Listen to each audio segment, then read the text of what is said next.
प्यार का पोस्टमार्टम। एक ऐसी बेटी की कहानी जिसके पति की लाश मिली रेलवे ट्रैक पर। प्रियंका के पास खबर गई कि पापा बीमार है। बेटी से रहा नहीं गया, वो अपने पिता को देखने जाने के लिए तैयार हो गई। हालांकि रिजवान प्रियंका को भेजने के लिए तैयार नहीं था, जिसके बाद गारंटी के तौर पर प्रियंका के चाचा अनिल ने एक बोर्ड पर साइन करके रिजवान और प्रियंका को दिया कि वो 7 से 8 दिन के बाद प्रियंका को वापस रिजवान के पास भेज देंगे। मगर ये सब साजिश थी जो प्रियंका के घर वालों ने रची थी। प्रियंका जैसे ही मायके पहुंची, उससे उसका मोबाइल छीनकर उसे लगभग कैद कर लिया गया। 8 दिन बाद जब प्रियंका नहीं लौटी तो रिजवान परेशान होने लगा। किसी तरह मौका देकर प्रियंका ने चुप्पे से रिजवान को फ़ोन किया और उसे पूरी बात बताई। फ़ोन पर प्रियंका ने रिजवान से रोते हुए कहा, मेरा इंतज़ार करना, मुझे भूलना मत, चाहे महीनों लग जाए, साल लग जाए, लेकिन तुम मुझे भूलना मत। रिजवान ने इधर से वादा किया कि मैं पूरी ज़िंदगी तुम्हारा इंतज़ार करूँगा। दोनों की मुलाकात तब हुई जब प्रियंका ने ग्राफिक्स सीखने के लिए कोलकाता के एक इंस्टीट्यूट में एडमिशन लिया था। रिजवान वहाँ ग्राफिक्स की क्लास लेता था। प्रियंका की उम्र उस वक्त कोई 23 साल की थी, जबकि रिजवान की उम्र 27 साल थी। उम्र का फासला कम होने के कारण दोनों को एक दूसरे से प्यार हो गया। हालांकि दोनों जानते थे कि दोनों परिवारों के बीच एक बड़ा फासला है। प्रियंका हिंदू और कोलकाता के बड़े बिजनेसमैन की बेटी थी, जबकि रिजवान उर रहमान एक साधारण मुस्लिम परिवार का बेटा, जिसका परिवार कोलकाता के एक लॉज में रहता था। दोनों को पता था कि घर वाले उनके रिश्ते और शादी के लिए कभी नहीं मानेंगे, खासकर प्रियंका के घर वाले। शुरुआत में तो उन्होंने एक दूसरे की दूरी बनाने की पूरी कोशिश की, लेकिन प्यार में पड़ना या उसे रोकना उनके बस में नहीं था। दोनों ने छुपकर 18 अगस्त 2007 को स्पेशल मैरिज एक्ट के तहत कोलकाता में शादी कर ली। हालांकि दोनों ने अपने घर वालों से इस बात को छुपाकर रखा था। मगर कुछ दिनों के बाद रिजवान ने अपने भाइयों और माँ को बता दिया कि उसने प्रियंका से शादी कर ली है। हालांकि उसके भाई रिजवान से बहुत नाराज हुए, लेकिन बाद में उन्होंने प्रियंका को घर लाने की इजाज़त दे दी। रिजवान की फैमिली जहाँ रहती थी वो कोलकाता के पिछड़ी और गरीब इलाकों में से था। प्रियंका के घर वालों को इस बात का पता चला तो पहले उन्हें विश्वास ही नहीं हुआ कि उनकी बेटी ने दूसरे धर्म के लड़के से शादी कर ली है। मगर सब कुछ पता चलते ही प्रियंका के पिता अशोक तोरी, भाई और मामा ने रिजवान के घर जाकर प्रियंका को समझाया कि वो उनके साथ घर वापस चले। यहाँ तक कि प्रियंका के पिता रिजवान के घर रात भर रुके भी, लेकिन प्रियंका ने उनकी बात नहीं मानी। आखिर में उन्हें निराश होकर लौटना पड़ा।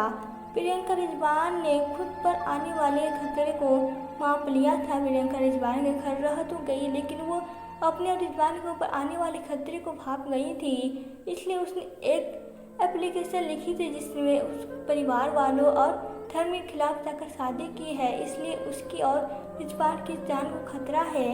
हम पुलिस से सुरक्षा की उम्मीद करते हैं। ये लेटर उन्होंने जैसे ही पुलिस स्टेशन में दिया, पुलिस प्रियंका और रिजवान की मदद करने की बजाय प्रियंका के पिता की तरफ हो गई। पुलिस हेरी बेसिस का प्रियंका और रिजवान और उनके घर वालों को परेशान करने लगी। रिजवान को धमकी दी गई कि लड़की को वापस उसके घर भेज दो, नहीं तो हम तुम्हें झूठे केस में फंसा कर लॉकअप में डाल देंगे।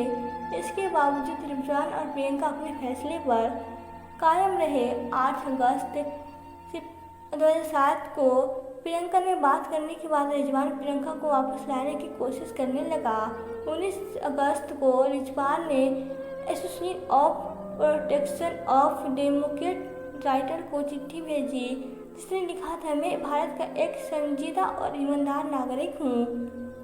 मैंने हमेशा संविधान की इज्जत की है। एक वयस्क होने के नाते हमने कानून के रास्ते जाकर एक दूसरे से शादी की। प्लीज़ मुझे मेरी बीवी से मिलवाने में मदद कीजिए। इस चिट्ठी को लिखने के महज 2 दिन बाद 21 अगस्त 2007 को दमदम इलाके के रेलवे ट्रैक पर रिजवान उर रहमान की लाश मिली।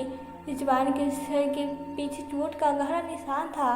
जिसके इलाके में लाश मिली थी वहां से प्रियंका का घर थोड़ी दूर पर था। रिजवान की फैमिली और मां ने शिकायत की कि उनकी बेटी ने खुदकुशी नहीं की है, यह मर्डर है। उसे कई दिनों से जान से मारने की धमकी दी जा रही थी। उस समय कोलकाता के पुलिस कमिश्नर ने प्रमुख मुखर्जी, उन्होंने मीडिया को बयान दिया, 23 साल तक उन्होंने प्रियंका को पाला, उनकी देखभाल की। एक सुबह अगर परिवार को यह पता चला कि उनकी बेटी घर छोड़कर किसी अनजान लड़के के साथ जिंदगी बसर करने चली गई तो माँ बाप ये मंजूर नहीं कर सकते।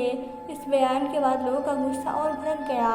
उनकी सरकार ने ऊपर इस केस की निश्चित जांच करने और आरोपियों को सख्त कार्रवाई करने का जबरदस्त दबाव था। इसी बीच दबाव में अशोक तोरी गिरफ्तार किए गए, लेकिन इस जमानत में छूट गए। दबाव के बाद कमिश्नर करसून मुखर्जी और पुलिस विभाग के 4 सीनियर अधिकारियों को हटा दिया गया। जांच सीबीआई के पास गई। हालांकि यहाँ की आत्महत्या के लिए उस कहानी का केस बनाया गया था, जबकि रिजवान के परिवार का कहना था कि उसकी हत्या की गई है।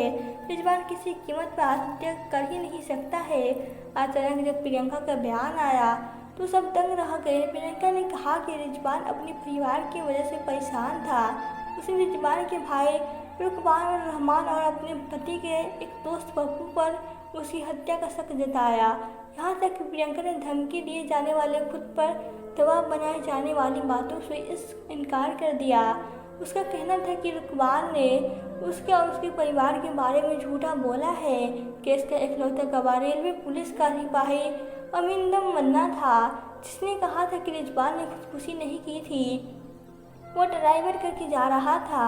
रेलवे ट्रैक पर गाड़ी के टकराने या कूदने हुए उसने किसी को नहीं देखा था।